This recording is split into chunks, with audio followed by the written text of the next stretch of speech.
fantasy football friends. So football is almost back. Yay. And so I know a lot of you are out there doing your drafts right now. And so I'm going to give you a couple of videos here with my top 5 going into the season at each position. The top 5 is how I do my draft. It gives me an idea of which players to target at each level. So we're going to start with quarterbacks.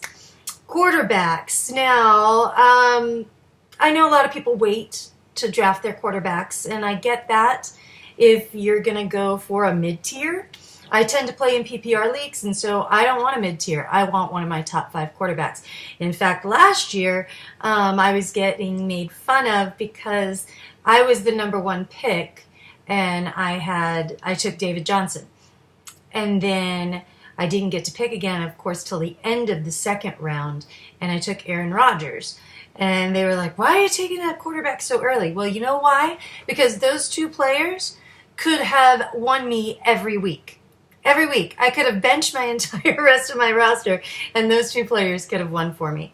So that's why I do it. PPR league, I don't know why people think that the quarterback isn't as important, and that there is a gap. There is a big gap between that quarterback top tier and the next rankings of quarterbacks. So that being said, number 1 is, of course, Aaron Rodgers. I don't think there's any explanation needed there. He has been the top 2 quarterback the last 7 out of the last 9 years in fantasy. Top 2. Yeah, you just can't ignore Aaron Rodgers. And he's going to have a great year again this year. There's no reason why he shouldn't. He's not slowing down. He seems to be speeding up. Number 2, Drew Brees. Drew Brees just throws the ball a lot. We all know this about the New Orleans Saints. And so if you're going to throw the ball a lot, you're going to score a lot of points. And again, he and Aaron Rodgers have been the top 2 for the past 3 years.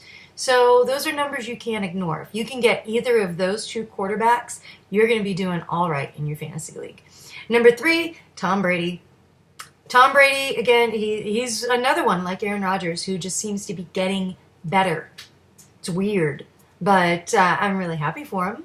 I think that's great. So Tom Brady, with all those weapons that he has, he's just unstoppable.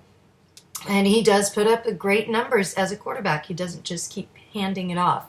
He puts up great fantasy numbers. Number 4. Now, here's where it starts to get interesting, right? Because those top 3 are usually who you expect. Number 4, I'm going with Derek Carr of the Oakland Raiders.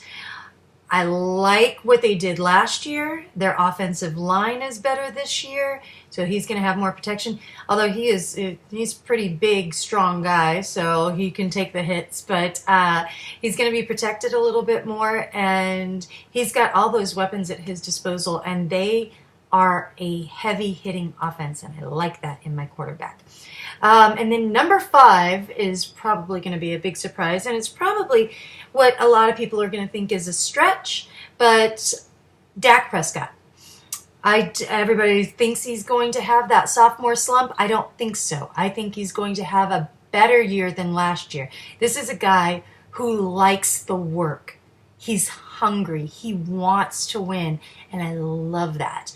And again, great offensive line, great tools around him. So I think Dak Prescott, top 5 quarterback this year. So that's our quarterbacks. Let me know what you think of my picks in the comments. I'd love to hear from you. Of course, fantasy football isn't perfect, but I definitely do my research and, do a lot to make sure I'm giving you the right picks. So if you've got some other ideas, I want to hear you in the comments. So I'll talk to you tomorrow, and we'll talk about running backs.